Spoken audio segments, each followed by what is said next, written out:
What were they even thinking? Like, what happened? What happened from A to B where they were like, okay, we're gonna just mess this all up? Hey guys, I wanted to come on here today and discuss my experience with Fyre Festival. I know I'm a little late in doing this. I know it happened about a couple weeks ago, but I haven't really been in the country. Last weekend I was in Cabo photographing a wedding, and I thought this would be something better to discuss on YouTube than writing an entire blog post about it. So for those of you that don't know what happened or what Fyre Festival is or was, it was supposed to be this expensive, luxurious music festival that was hosted in the Bahamas. Tickets for this thing ranged anywhere from $1,500 to $250,000. There was people in the airport that told us they spent $1,500 on their ticket. There was articles online where people were complaining that they spent $12,500 on their ticket. And then there's also the rumors of the $250,000 tickets that included yachts and other things like private villas and all of that stuff. Regardless, even if it's not true, that it's crazy that that's even a rumor about a festival. So we were guaranteed luxury villas to stay at. We were told that big artists such as Major Lazer, Migos, Blink-182, just to name a few, were going to be there performing. We were told amazing food, drinks, we're going to be there, yachts, and all of this was going to take place on a private island called Fyre Cay. The other event details that they promised were there was going to be buried treasure hunts, yacht parties, and each person was going to get a concierge package that was valued at least or over $50,000, and each person was going to get one of these things. And when you watch the commercial now, you're just like, wow, like this event looks amazing. And when I go back and watch it now, I'm like, wow, like why couldn't this be true? Alright, so how did I get mixed up in all this? Well, a few months ago, my best friend Lacey Rogers calls me and tells me about a music festival in the Bahamas that she's being flown out to, where they offered to pay for her and her two friends to come with her. They offered to pay for Lacey and two of her best friends to just come with her. All expenses paid. We were told that we would stay in luxury villas, all our expenses are paid for, and that we would just be taken care of. Why? Why would they spend the money on that? I wasn't going to ask because I was fine with going. I was like, yes, I will absolutely go with you to a trip to the Bahamas where I don't have to pay for anything and I can just sit, relax, and enjoy music. I'm good. Yes, I would love to go with you, Lacey. So I didn't look into any of this. I was just like, yeah, I'll go. I was just going with the flow. And honestly, up until a month before the actual festival, I was calling it Fyre Festival. So that's how little I knew about this actual thing. But right before we even were going to the festival, they emailed us and told us that we were going to be upgraded to the Artist Pass. Why? Why? But okay, again, not asking questions, because this Artist Pass was valued at $10,000, gave us VIP access, unlimited drinks all weekend, which I don't really drink, so I didn't really care about that. But I was still like, $10,000 for a ticket? Like, okay, whatever. Again, just going with the flow, not asking questions, and just thinking, whatever. Well, and so far, based on everything that happened, surprisingly, we were, like, they accommodated for us. Like, they booked our flights from, Lacey and Tristan's flights from LA to the Bahamas, and they booked mine from Arkansas to the Bahamas, and there was nothing wrong. So they kept up their word up until the very last second. Anyways, before heading to the festival, we get this email from Fyre Festival saying that we need to put money on our Fyre band because they were promoting the festival to be a cashless experience, and there would be activities that we could do such as swimming with the pigs, going on jet skis, riding on boats that all costed extra and wasn't included in our package. They recommended that we would probably spend around $300 a day, and that would include food and drinks and the activities. And I was just thinking, like, we'll probably just do like a couple activities and then the rest can be for food, because I wasn't really planning on spending any money on drinks. So for the whole weekend, I put about $500 on my Fyre band, which I entirely regret doing now. The day that we were scheduled to leave, I kept having this weird thought in my head saying to me, like, oh, Stephanie, I can't really picture you going to the Bahamas this weekend, or Stephanie, you're not going to be in the Bahamas this weekend. But I just kept having this, like, weird negative thought, but I was trying to push through because all my flights were on time, everything was going as scheduled, and so I was just like, whatever, just going with the flow.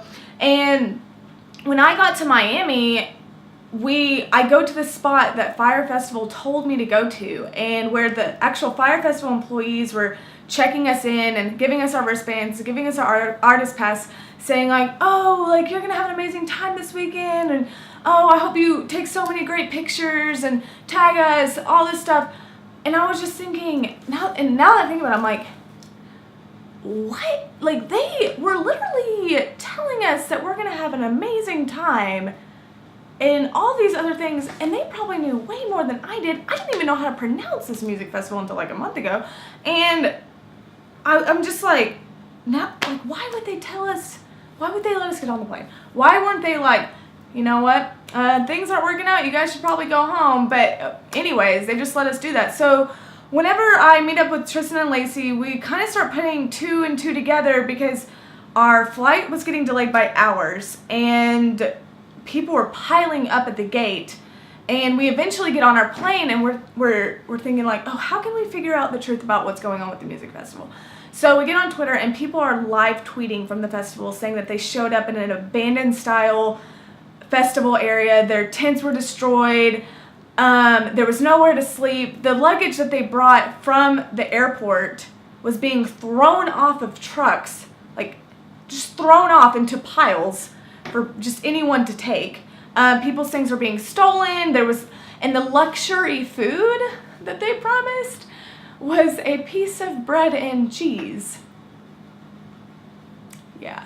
So anyways, also, the artists that were scheduled to be there, Blink-182 pulled out immediately, and the others weren't even really scheduled to be there. They were actually performing in other cities, so that's cool. Anyway, so we're figuring all of this out as we're on the plane. We're reading things like there's no food, there's not even alcohol, there's not even food on the island. Restaurants are closed, people don't have cell phone service, some people do.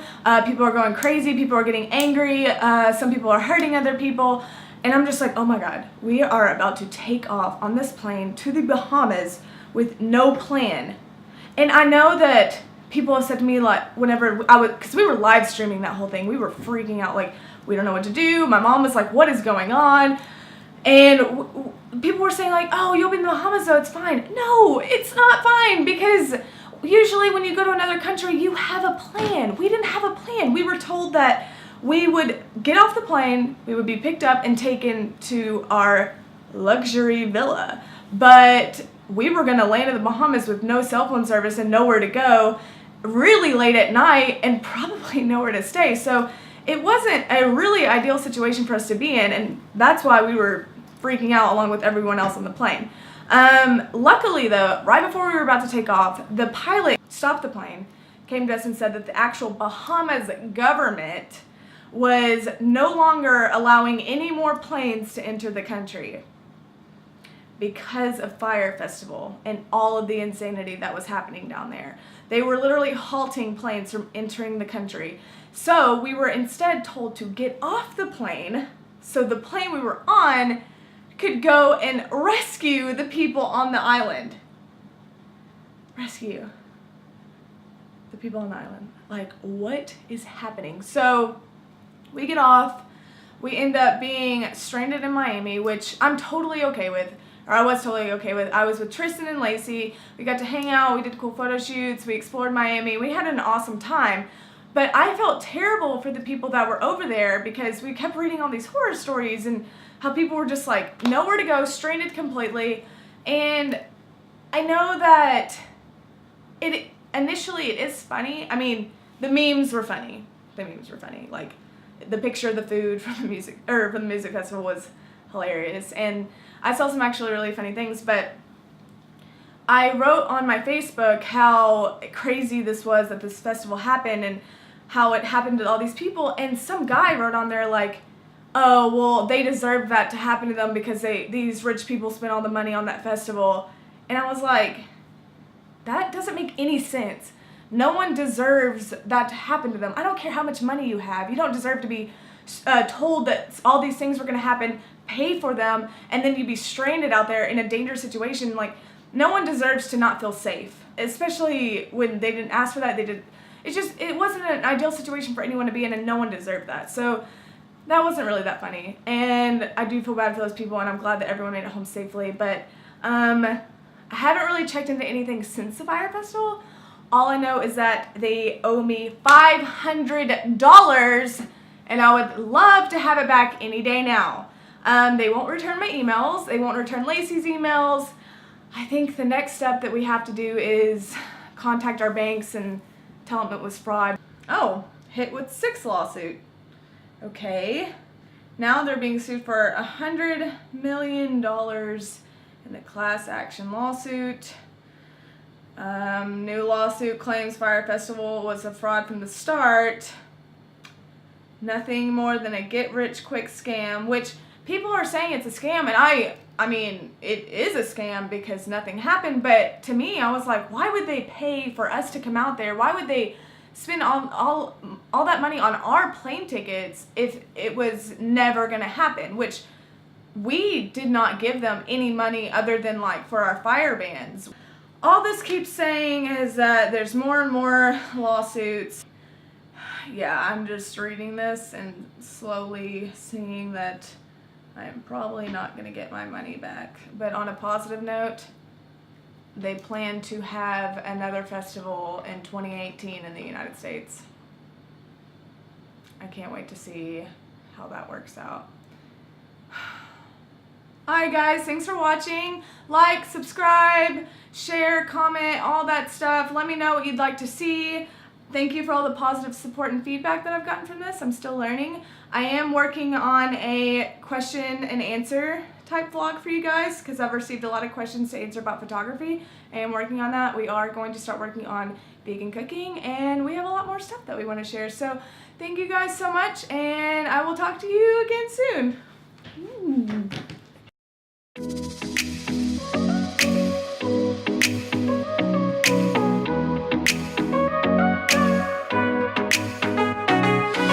Talking about this stresses me out because I'm just thinking it like, I don't understand. And why was Ja Rule involved in any of this? I didn't even know that. If someone would have told me that, I would have been like, alright, I don't know if I should go. I didn't know about that until later. I haven't heard about anything he's done in a while.